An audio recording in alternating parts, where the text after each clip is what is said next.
వీక్షకులందరికీ నమస్కారం. ఏప్రిల్ మాసంలో గ్రహస్థితి ఏ విధంగా ఉన్నది, ఆ గ్రహస్థితి మీ రాశి వారికి ఏ విధమైనటువంటి ఫలితాలను ఇవ్వబోతూ ఉన్నది అనేటువంటి విషయాన్ని ఈ వీడియో ద్వారా క్లుప్తంగా తెలుసుకునేటువంటి ప్రయత్నం చేద్దాం. ముఖ్యంగా ఏప్రిల్ మాసంలో ఏ విధమైనటువంటి గ్రహస్థితి ఉండబోతూ ఉన్నది అంటే, ఈ మాసంలో గురుడు మిథున రాశి యందు సంచారం చేస్తారు, కేతువు సింహరాశి యందు సంచారం చేస్తారు, అలాగే కుంభరాశి యందు రాహు యొక్క సంచారం ఉంటుంది. అయితే ఈ ఏప్రిల్ ప్రారంభంలోనే 3వ తారీఖున కుజుడు కుంభరాశిని వదిలిపెట్టి మీనరాశిలోకి ఆయన యొక్క ప్రవేశం జరుగుతుంది. అలాగే ఈ మాసంలోనే బుధుడు 11వ తారీఖు నాడు ఆయన కుంభరాశిని వదిలిపెట్టి మీనరాశిలోకి ప్రవేశం చేస్తారు. అంటే కుజుడితో పాటుగా బుధుడు, అక్కడే శనేశ్వరుడు, రవి యొక్క సంచారం కూడా జరుగుతూ ఉన్నది. అంటే దాదాపుగా ఏప్రిల్ 15వ తారీఖు వరకు మరలా ఒక పంచగ్రహ కూటమి ఏర్పడుతుంది.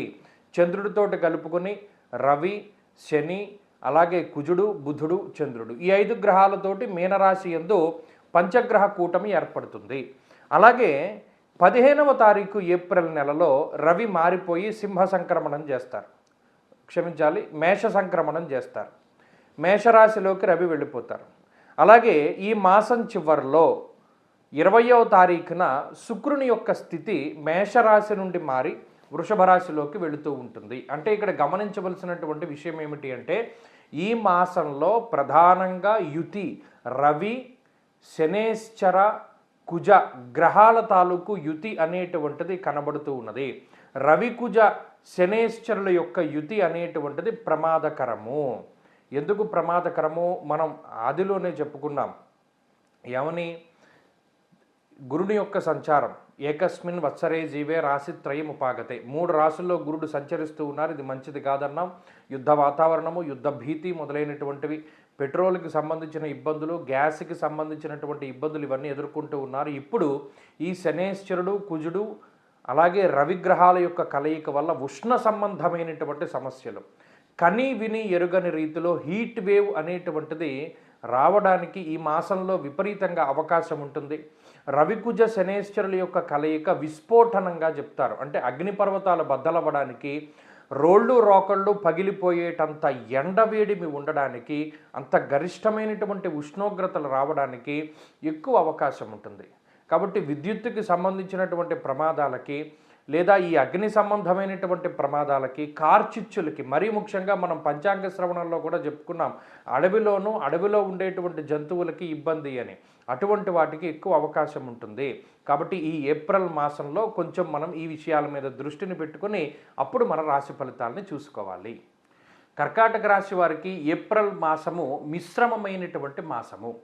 అంటే మార్చితో కనుక పోల్చుకుంటే ఇది చాలా ఎక్కువగా మీకు యోగించే మాసం కిందే లెక్క. కారణం ఏంటి అంటే, మార్చి నెలలో లేదా ఫిబ్రవరి నెలలో ఏర్పడ్డటువంటి పంచగ్రహ కూటములు ఏవైతే ఉన్నాయో అవి మీకు సప్తమ, అష్టమ స్థానముల యందు ఏర్పడినటువంటి కూటములు. ఇవి అంత మంచివి కాదు.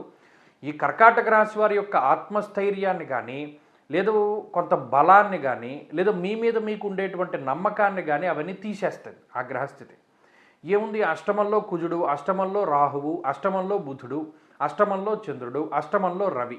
పోయిన నెలలో అంటే మార్చి నెలలో ఎంత ఇబ్బందులు ఎదుర్కొంటారు అంటే, దుర్దోష శత్రు సంవాదో గమనం వ్యధ, కార్యహానిర్ మనస్థాప, అలాగే ప్రవాసం కార్యహాని స్యాత్.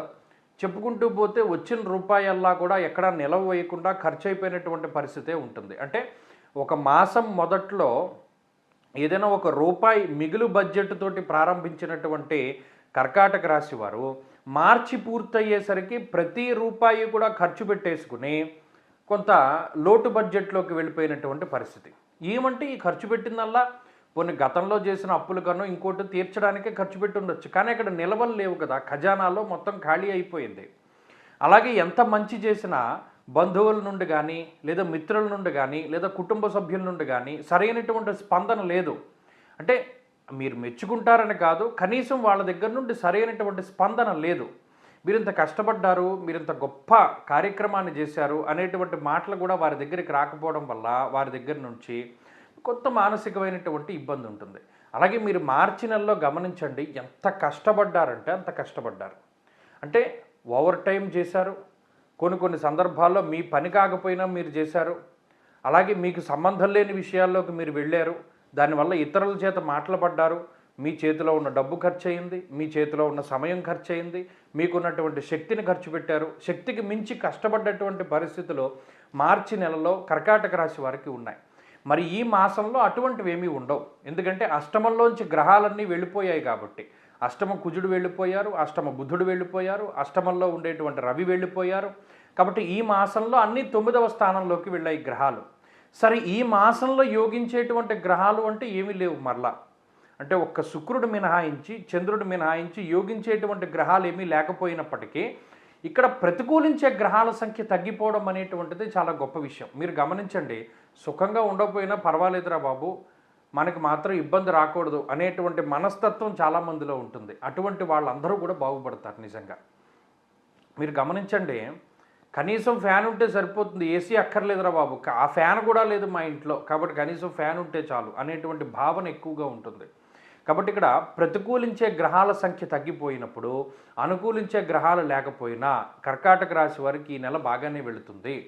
కారణం ఏంటి అంటే ఈ ఇబ్బంది తగ్గింది కాబట్టి ఆటోమేటిక్గా వీరు దాటగలుగుతారు. ఇక్కడ మీకు ఉద్యోగపరమైనటువంటి ఎదుగుదల, ఆర్థికపరమైనటువంటి ఖర్చు, అంటే ఏదైతే గత మాసంలో ఎదుర్కొన్నటువంటి ఖర్చు ఉందో అది ఈ మాసంలో ఉండదు. లేదా ఏదైనా మీరు ఖర్చు పెట్టినా మీకు కావలసినటువంటి నిత్యావసరాలకో, మీకు కావలసినటువంటి వాటికో ధనాన్ని ఖర్చు పెట్టుకుంటారు తప్పితే ఇతరత్రా ఏవి ఖర్చులు కనబడవు. కాబట్టి కర్కాటక రాశి వారికి కొంత మెరుగైనటువంటి గ్రహస్థితే కనబడుతూ ఉన్నది. ఆరోగ్యపరంగా, ఆర్థికంగా, సామాజికంగా, కుటుంబ పరంగా, సంతాన పరంగా, అన్నిటి పరంగా కూడా ఈ మాసం బాగుంటుంది. కాబట్టి వీరు ఈ మాసంలో మరింత అనుకూలమైనటువంటి ఫలితాలని సాధించాలి అంటే ఈ కర్కాటక రాశి వారు ప్రత్యేకించి అష్టమరాహు యొక్క దోష నివారణ కోసమై అమ్మవారి యొక్క ఆరాధన ఎక్కువగా చేస్తూ ఉండడం చెప్పదగినటువంటి సూచన. వీలున్నంత వరకు ప్రతి ఆదివారం నాడు వచ్చేటువంటి రాహుకాల సమయంలో మినప్పప్పుతో చేసినటువంటి పదార్థాన్ని దానం చేస్తూ ఉండండి. అలాగే ఈ మాసంలో ఏదైనా ముఖ్యమైనటువంటి పని చేయవలసి వచ్చినప్పుడు అది శుక్రవారం రోజున కానీ, ఆదివారం రోజున కానీ చేస్తూ ఉండడం ద్వారా మంచి ఫలితాలు సంప్రాప్తమవుతాయి.